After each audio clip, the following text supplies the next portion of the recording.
আসসালামু আলাইকুম। আশা করি দর্শক মণ্ডলী ভালো আছেন। আমি ডাক্তার মোহাম্মদ মুস্তাফিজুর রহমান, লিভার, পিত্তথলি, পিত্তনালী, প্যানক্রিয়াস ও অ্যাডভান্স ল্যাপারোস্কোপিক সার্জন। বর্তমানে AMZ হেপাটোবিলিয়ারি অ্যান্ড প্যানক্রিয়াটিক সেন্টারের চিফ কনসালট্যান্ট হিসেবে কাজ করছি। যখন কোনো রোগীর পেটের উপরিভাগে বা ডান দিকে হালকা ব্যথা অথবা তীব্র ব্যথা অনুভব হয় অথবা গ্যাস্ট্রিকের সমস্যা যখন খুব বেশি থাকে, এই অবস্থায় রোগীরা যখন কোনো চিকিৎসকের কাছে যান, চিকিৎসকরা অনেকগুলো পরীক্ষা দিয়ে থাকেন। তার মধ্যে অন্যতম একটি পরীক্ষা হচ্ছে পেটের আল্ট্রাসোনোগ্রাম। অনেক সময় দেখা যায় যে পিত্তথলির পাথর দিয়ে রোগীর এই ধরনের উপসর্গ হচ্ছে। আল্ট্রাসোনোর রিপোর্ট নিয়ে যখন আমাদের কাছে আসেন, আমরা রোগীদেরকে বলে থাকি যে যেহেতু আপনার উপসর্গ আছে এবং পিত্তথলিতে পাথর, অবশ্যই আপনি ল্যাপারোস্কোপিক পদ্ধতিতে সার্জারিটি করিয়ে নিন। তখন রোগীরা অনেকেই ভয় পান যে এটি কি কোনো বড় সার্জারি কিনা বা সার্জারি করলে কোনো সমস্যা হবে কিনা।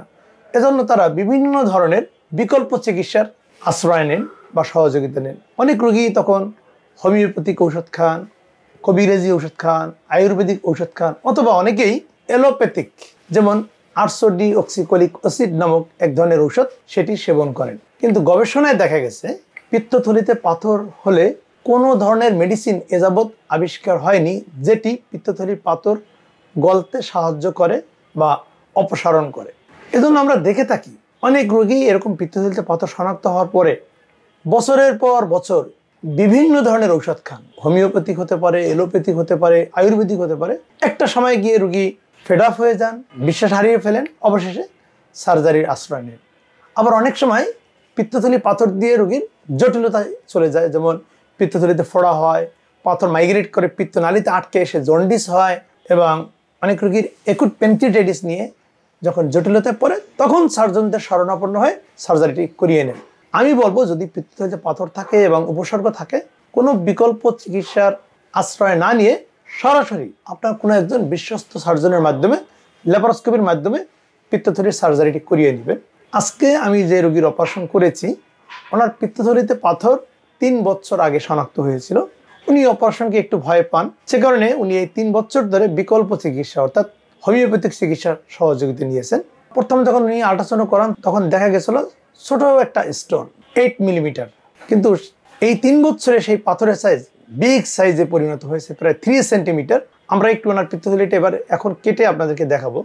আমি যে রোগীর কথা বলছিলাম যে এই রোগী 3 বছর ধরে হোমিওপ্যাথিক খাচ্ছে, যদিও তার আগেই পিত্তথলিতে পাথর শনাক্ত হয়েছে। ওনার বিশ্বাস ছিল যে হোমিওপ্যাথিক ঔষধ দিয়ে পিত্তথলির পাথরটা চলে যাবে। প্রথম দিকে এই পাথরের সাইজ মাত্র 10 মিলিমিটার ছিল, অথচ এখন দেখেন কাটার পরে পাথর কত বড় পাওয়া যায়। আপনারা জানেন যে পিত্তথলিতে শুধুমাত্র জমা পিত্ত থাকে, পিত্তবাদে অন্য কিছুই পাওয়া যাওয়ার কথা নয়। যদি কিছু পাওয়া যায় সেটি অস্বাভাবিক। এখন যে পিত্তটা বের হচ্ছে সেটাও দেখেন কিছুটা ঘন এবং অন্য বর্ণ ধারণ করছে, গোল্ডেন ইয়েলো কালার নাই।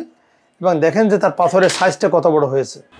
এখন দেখেন যে ওনার সেই ছোট পাথরটি এই 3 বছরে কত বড় আকার ধারণ করছে। অনেক বড় পাথর, এটি প্রায় 4 সেন্টিমিটারের মতো হয়ে গেছে। এত বড় পাথর দেখতে একটা কুল বড়ের মতো হয়ে গেছে। এবং গবেষণায় দেখা গেছে যে পিত্তথলির পাথর দিয়ে যাদের ক্যান্সার হয়, পাথরের সাইজ সাধারণত 4 সেন্টিমিটার বা তার বড়। এর কারণ হচ্ছে পাথরের সাইজ যত বড় হয় ওই পাথর ততদিন পিত্তথলিতে থাকে, যত বেশি দিন থাকবে তত বেশি পিত্তথলির ওয়ালকে ইরিটেশন করবে এবং ওইখানকার সেলকে মিউটেশন করে ক্যান্সারে টার্ন করবে। দর্শক মণ্ডলী, আপনাদেরকে যে মেসেজটি আমি দেওয়ার চেষ্টা করছি, আশা করছি আপনারা বুঝতে পেরেছেন। যদি পিত্তথলিতে পাথর থাকে এবং সে কারণে যদি উপসর্গ হয়, অবশ্যই ল্যাপারোস্কোপির মাধ্যমে আপনার কোনো একজন বিশ্বস্ত সার্জনকে দিয়ে সার্জারিটি করিয়ে নেবেন।